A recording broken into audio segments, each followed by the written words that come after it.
শ্রীমদ্ ভগবদ গীতা যথাযথ ষোড়শ অধ্যায়। আজকে আমাদের শ্লোক নাম্বার 22। সবাই শ্রীমদ্ ভগবদ গীতা দেখুন।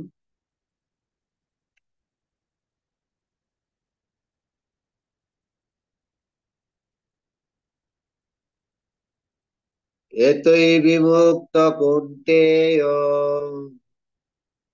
তমোদ্দারৈস্ত্রিভি নর। এতই বিমুক্ত কৌন্তেয় তমোদ্দারৈস্ত্রিভি নর। आचर आचरते तत्मनः श्रेय ततो जाति परम गतिम्। आचरतात्मनः श्रेय ततो जाति परम गतिम्।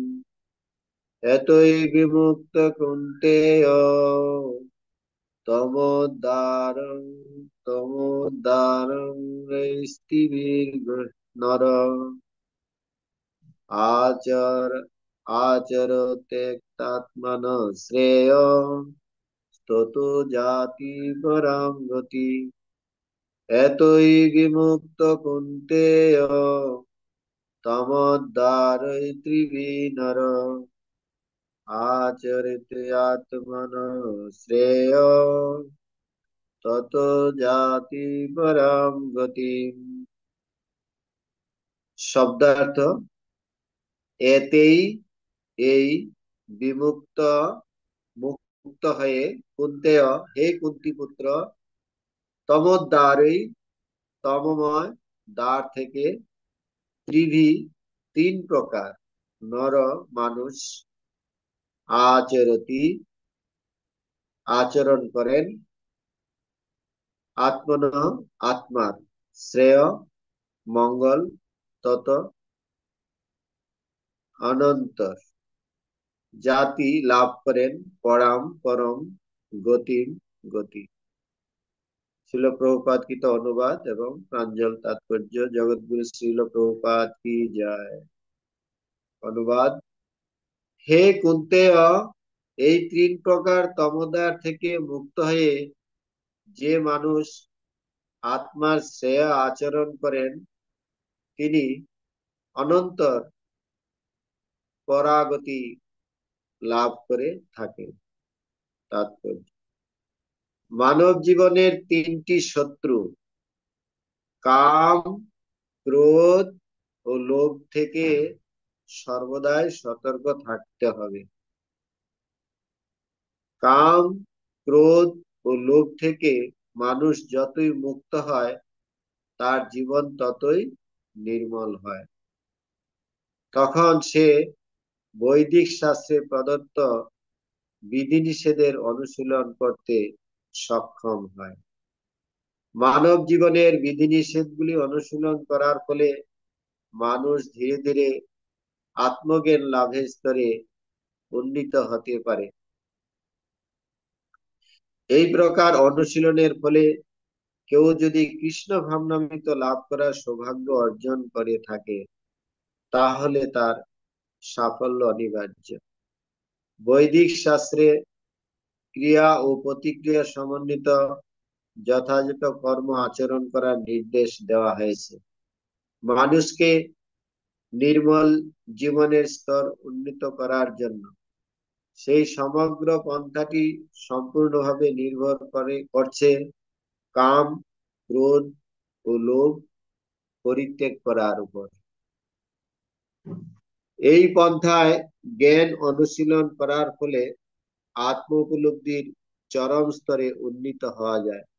ভগবত ভক্তির মাধ্যমে এই আত্ম উপলব্ধির পূর্ণতা লাভ হয়। এই ভক্তি যুগে বদ্ধজীবের মুক্তি অনিবার্য। তাই বৈদিক প্রথায় জীবনের চারটি বর্ণ ও জীবনের চারটি আশ্রমের নির্দেশ দেওয়া হয়েছে এবং তাকে বলা হয় দৈব বর্ণাশ্রম, যেখানে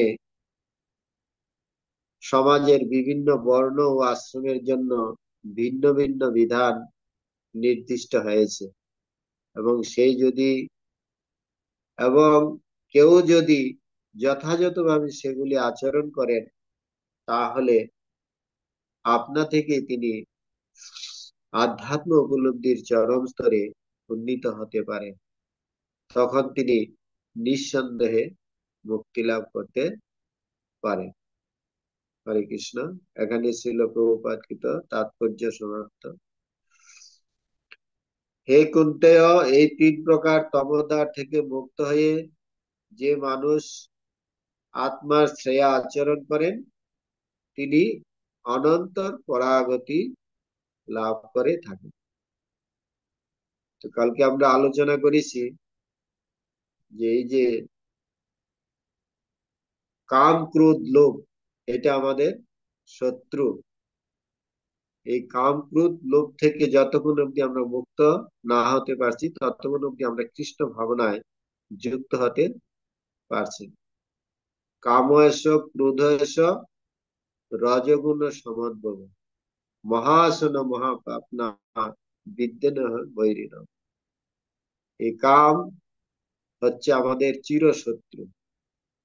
এই কাম ক্রোধ এবং লোভ থেকে যদি আমাদের মুক্ত হতে চাই, আমাদেরকে কি করতে হবে?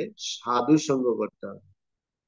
এই সঙ্গের ফলেই আমাদের সদ্গুণ এবং অসদ্গুণ প্রকাশিত হয়।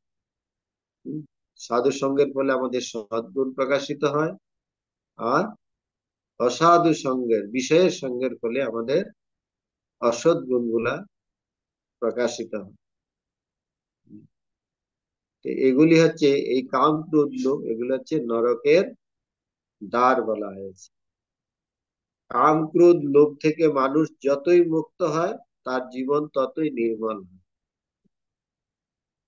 তো জীবনকে আমাদের পবিত্র করতে গেলে আমাদেরকে এই কাম ক্রোধ লোভ থেকে মুক্ত হতে হবে। আর এই কাম ক্রোধ লোভ থেকে মুক্ত হতে গেলে আমাদেরকে সাধু সঙ্গ করতে হবে। সাধু সঙ্গ করার জন্য আমাদেরকে বিশেষ করে এই বৈদিক শাস্ত্রের অনুশীলন আমাদেরকে করতে হবে।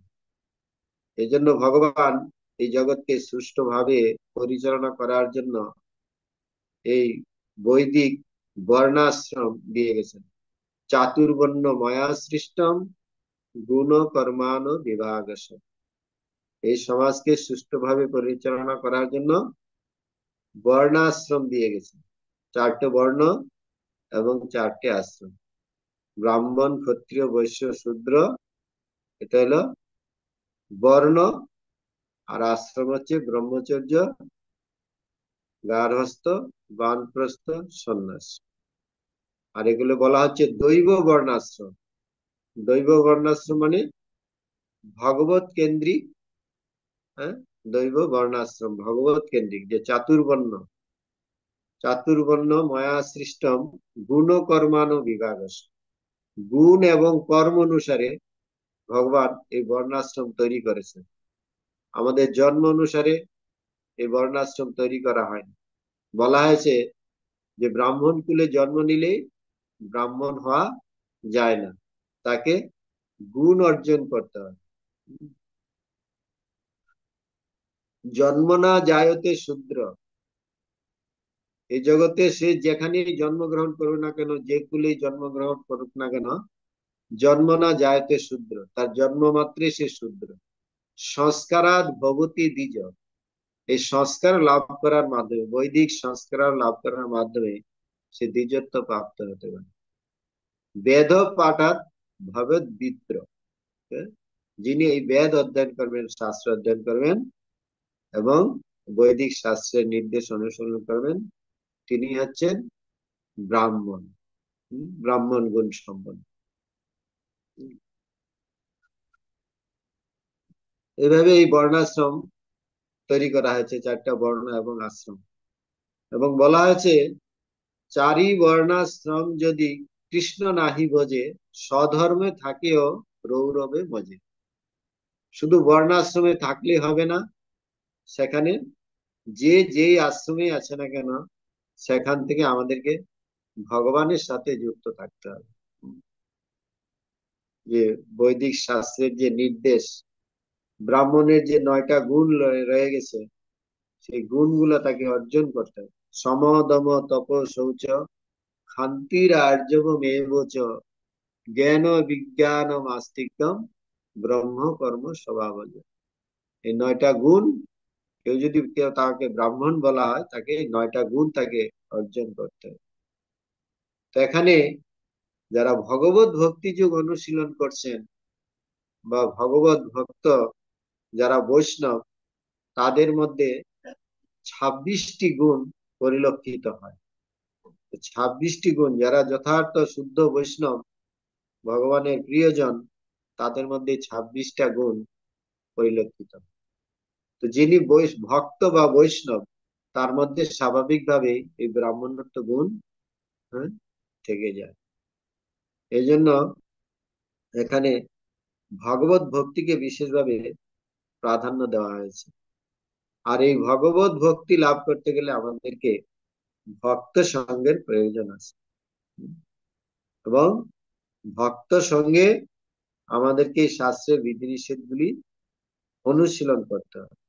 মানব জীবনের বিধিনিষেধগুলি অনুশীলন করার ফলে মানুষ ধীরে ধীরে আত্মজ্ঞান লাভের স্তরে উন্নীত হওয়া যায়। এখানে এই যে ভগবত ভক্তির প্রথম স্তর হচ্ছে আত্মজ্ঞান, যে আমাদের প্রকৃত স্বরূপ কি। আমাদের স্বরূপকে জেনে আমাদের ভগবত ভক্তিতে যুক্ত হবে। আমাদের প্রথম জানতে হবে আমাদের এই অথাতু ব্রহ্ম জিজ্ঞাসা, আমি কে, আমার স্বরূপ কি, ভগবান কে, ভগবানের সাথে আমার সম্পর্ক কি।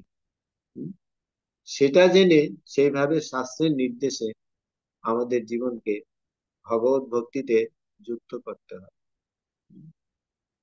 মুক্তিরহিতা অন্যতা রূপম স্বরূপেণ ব্যবস্থিত। এই প্রকৃত স্বরূপ হচ্ছে এই ভগবত ভক্তি। এই ভগবত ভক্তির মাধ্যমেই আমরা একমাত্র ভগবানকে আকৃষ্ট করতে পারি, বা আমরা ভগবত ধাম প্রাপ্ত হতে পারি। যথার্থ মুক্তি বলতে এখানে ভগবত ভক্তিকেই বলা হয়েছে।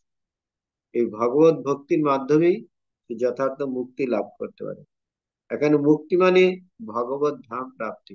কেউ যদি ভগবত ধামে বা ভগবানের প্রিয় হতে চায়, তাহলে তাকে একমাত্র এই ভগবত ভক্তির মাধ্যমে তাকে যুক্ত হতে হবে।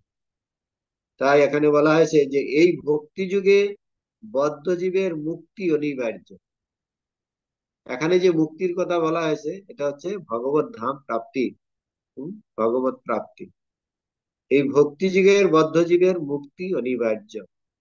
তাই বৈদিক প্রথায় জীবনের 4টি বর্ণ ও জীবনের 4টি আশ্রমের নির্দেশ দেওয়া হয়েছে, এবং তাকে বলা হয় দৈব বর্ণাশ্রম। দৈব বর্ণাশ্রম মানে যে যে আশ্রমে থাকুক না কেন, সেখানে তাকে কৃষ্ণ ভক্তিতে, ভগবত ভক্তিতে যুক্ত থেকে তাকে সেই আশ্রমে থাকতে হবে। কে কোন আশ্রমে আছে সেটা বড় কথা নয়, কিন্তু সে ভগবানের সাথে যুক্ত আছে কিনা, ভগবত ভক্তিতে যুক্ত আছে কিনা, সেটাই হচ্ছে বিষয়। সেখানে সমাজের বিভিন্ন বর্ণ আশ্রমের জন্য ভিন্ন ভিন্ন বিধান নির্দিষ্ট হয়েছে, এবং কেউ যদি যথাযথভাবে সেগুলিকে আচরণ করেন, তাহলে আপনা থেকে তিনি আধ্যাত্ম উপলব্ধির স্তর, চরম স্তরে উন্নীত হতে পারেন। এইভাবে ধীরে ধীরে কেউ যদি বৈদিক বর্ণাশ্রমে থেকেও ভগবত ভক্তিতে যুক্ত থেকে তিনি চরমে উন্নত স্তরে উন্নীত হতে পারেন, তখন তিনি নিঃসন্দেহে মুক্তি লাভ করতে পারেন। এখানে যেই মুক্তির কথা বলা হচ্ছে, এটা কোনো স্বর্গ প্রাপ্তি বা কোনো ঊর্ধ্বলোক প্রাপ্তির কথা বলা হচ্ছে না। এখানে হচ্ছে ভগবত ভক্তির মাধ্যমে ভগবত ধাম প্রাপ্তি। আমরা দেখতে পাচ্ছি যে একমাত্র এই ভগবত ভক্তি আমাদের ভক্ত সঙ্গেন জায়তে, ভক্ত সঙ্গের মাধ্যমে ভগবত ভক্তি উপজায়তে, ভগবত ভক্তি আমরা লাভ করতে পারি। যেমন নারদ মুনির সঙ্গের প্রভাবে যে বেদ কিভাবে ভগবত ভক্তি অনুশীলন করেছেন এবং ভগবত ধাম প্রাপ্ত হয়েছিলেন, নারদ মুনির প্রভাবে কিভাবে কয়েদুর গর্ভে প্রহ্লাদ মহারাজ থাকা অবস্থায় সেখান থেকে তিনি ভগবত ভক্তি লাভ করেছিলেন। এভাবে ভক্ত সঙ্গ খুব গুরুত্বপূর্ণ। আর বিশেষ করে এই শাস্ত্রের বিধিনিষেধ আমাদেরকে ফলো করতে হবে। এইভাবে আমরা ভক্ত সঙ্গের মাধ্যমেই এই কাম ক্রোধ লোভ থেকে আমরা মুক্ত হতে পারবো।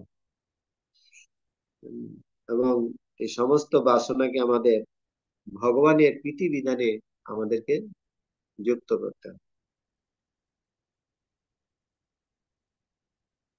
এখানে প্রভুপাদের তাৎপর্য সংক্ষিপ্ত আছে, আমরা এখানে রাখছি। এখানে আমরা যদি কিছু প্রশ্ন মন্তব্য থাকে 5 মিনিট আমরা আলোচনা করতে পারি।